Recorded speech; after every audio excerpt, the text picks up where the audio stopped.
Sarongo wiyita umupfumu yatawe muri yombi. Ibise byagenze bite? Nyemera by'umwihariko tubandi mu makuru n'ibiganiro byacu bya buri munsi. Uyu ni wa mwanya tuba tugoroka ku makuru agezweho. Aya ni amakuru abari kugenda avugwa hirya no hino mu binyamakuru bitandukanye. Reka mubwire yuko urwego rw'igihugu rw'ubugenzacyaha RIB rwemeje ko kuwa 31 Ukwakira 2024 rwataye muri yombi Rurangirwa Wilson wamamaye nk'umupfumu Sarongo, akaba akurikiranyweho ibyaha 4. Nibihe byaha rero? Ibyaha uyu mugabo akurikiranyweho birimo kwihesha ikintu cy'undi hakoreshejwe uburiganya, guhimba, guhindura inyandiko cyangwa gukoresha inyandiko mpimbano, kwiyitirira urwego rw'umwuga, impamyabumenyi cyangwa ubushobozi buhabwa umuntu wujuje ibyangombwa n'icyaha cy'iyezandonke. Umuyobozi w'urwego rw'ubugenzacyaha RIB, umuvugizi w'urwego rw'ubugenzacyaha RIB Dr Murangira Bitieri yabwiye igihe ko uyu mugabo yatawe muri yombi nyuma y'iperereza ryari rimaze iminsi rimukorerwaho rishingiye ku birego abantu bamuregaga. Ati yafashwe nyuma y'iperereza yari amaze iminsi akorwaho, aho yaregwaga n'abantu batandukanye. Yabizezaga ko ari umuvuzi gakondo afite imbaraga zidasanzwe zo kugaruza ibyibwe ndetse n'ubushobozi bwo kuvura indwara zitandukanye, akavura inyatsi, akaba ngo afite n'imbaraga zo gutanga urubyaro. Ikibabaje muri ibi byose, uyu Sarongo wasangaga yamamazwa cyane ku mbuga nkoranyambaga nk'umuntu udasanzwe. Sarongo kugeza uyu munsi afungiye kuri sitasiyo ya RIB ya Nyamata, aho asanzwe atuye mu karere ka Bugesera, umurenge wa Nyamata, akagari ka Nyamata y'umujyi, umudugudu wa Rugarama ya 2. Ni mu gihe ibi bikorwa yabikoreraga mu kagari ka Maranyundo, umudugudu wa Muyange, akaba yarafatanywe impu z'ibisimba, amacupa atandukanye arimo ibyo yita imiti, amagi n'inkono. Kugeza ubu iperereza riracyakomeje kugira ngo hakorwe dosiye ishyikirizwe ubushinjacyaha. Sarongo afunzwe nyuma y'aho umuvugizi wa RIB aherutse gutangaza ibice 5 uru rwego ruri kwibandaho cyane bigaragaramo ibyaha hifashishwa imbuga nkoranyambaga.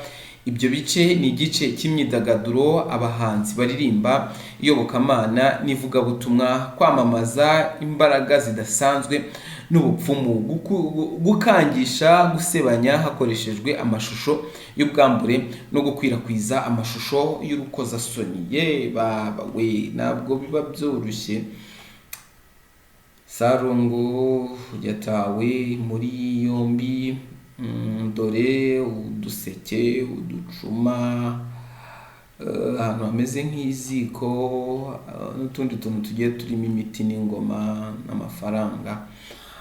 Ngayo nguko ngibyo bya Sarongo. Turaza kuza gutegereza turebe ese biraza kuza kugenda bite. Nabwo nagaruka kuri iyi nkuru ya Sarongo ngo nirengagize cyangwa ndenze ingohe inkuru y'umuntu wapfuye i Burundi ariko akagaragara nyuma y'imyaka 30 apfuye. Imagine uyu muntu yahise atabwa muri yombi.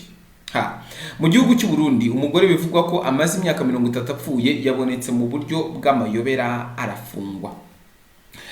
Mu gicuku cyo mu ijoro ryo ku cyumweru tariki ya 3 rishyira ku wa mbere tariki ya 4 Ugushyingo 2024, abaturage bari barinze intoryi zo mu murima yabo kugira ngo zitibwa.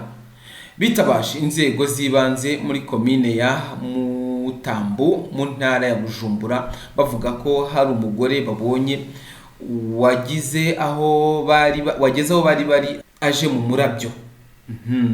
Ibi byabaye mu masaha ya saa 7 z'igicuku kinishye nk'uko byemejwe n'abari barinze imirima yabo kugira ngo abajura batiba imyaka yabo. Abo baturage bavugaga ko babonye umurabyo urabije, nyuma bakabona havuyemo uwo mugore wavugaga ururimi rw'igiswahili wari unafite umufuka mu ntoki. Umuyobozi wa komine Mutambu yavuze ko uwo mugore witwa Mangiriti Kenyatta adafite ibimuranga babonye mu buryo bw'amayobera. Ahamya ko hashize imyaka 30 apfuye, ariko hakaba hatangiye iperereza ndetse akaba afungiye muri kasho ya komine. Use baraza kumusangamo nyabona. Uwo mugore bamubonye bwa mbere bavuga ko yababwiye ko uwakora ku mufuka yari afite ahita apfa. Amakuru avuga ko uwo mugore anakomeje gusaba kurekurwa kandi agafashwa kugera ku kiyaga kugira ngo abone inzira anyuramo nk'uko Jumbe magazine yabitangaje. Uyu mugore se niba atamurekura, nimba koko ari byo yari yarapfuye akaba agarutse, imbaraga zimugaruye ntiziramukura hariya hantu. Ntabwo biba byoroshye, ariko ni danje. Imbaraga ziri kuri iyi si ni imbaraga zikomeye, ni imbaraga zidasanzwe. Kadutegereze iperereza rigiye gukorwa, ushaka gusanga ari n'umutekamutwe ariko atari nabyo, ntawamenya. Ariko iperereza rigiye gukorwa riraza kuza gutanga amakuru ya nyayo. Reka nkubwire yuko Kirehe RIB yataye muri yombi executive w'akagari ka Kagarama akurikiranyweho kwakira ruswa y'amafaranga 10,000. Urwego rw'igihugu rw'ubugenzacyaha RIB rwataye muri yombi umunyamabanga nshingwabikorwa w'akagari ka Kigarama mu murenge wa Kigarama, akarere ka Kirehe, akurikiranyweho icyaha cyo gusaba no kwakira indonke y'amafaranga 10,000. RIB yatangaje ko uyu mukozi yafashwe kuwa mbere Ugushyingo 2024 akaba yarafatiwe mu cyuho amaze kwakira indonke y'amafaranga 10,000 yarahawe n'umuturage kugira ngo akore ikinyuranyije n'itegeko, aho yari kuzamufasha kubona icyangombwa cyubaka inzu. Urwego rw'ubugenzacyaha kandi rwatangaje ko atari ubwa mbere uyu munyamabanga nshingwabikorwa yarakurikiranyweho icyaha nk'icyo cyo gusaba no kwakira indonke, kuko na tariki 20 Werurwe 2023 urukiko rw'ibanze rwa Nyarubuye rwamutegetse kujya yitaba ubushinjacyaha ku rwego rw'ibanze rwa Nyarubuye buri wa gatanu wa mbere w'ukwezi, no kutarenga imbibi z'igihugu cy'u Rwanda igihe cyose agikurikiranyweho icyo cyaha. Icyo gihe muri 2023 ngo yatawe muri yombi amaze kwakira 20,000 kugira ngo adafunga iduka ry'umuturage ryari ryabereyemo urugomo. Uwafashwe afungiye kuri sitasiyo ya RIB ya Kirehe mu gihe dosiye iri gutunganywa kugira ngo yoherezwe ubushinjacyaha. Icyaha akurikiranyweho cyo gusaba, kwakira cyangwa gutanga indonke giteganywa n'ingingo ya 4 y'itegeko nimero 54/2018 ryo kuwa 13 ukwezi kwa 8 2018 ryerekeye kurwanya ruswa. Iyo bihamijwe n'urukiko igifungo kirenze imyaka 5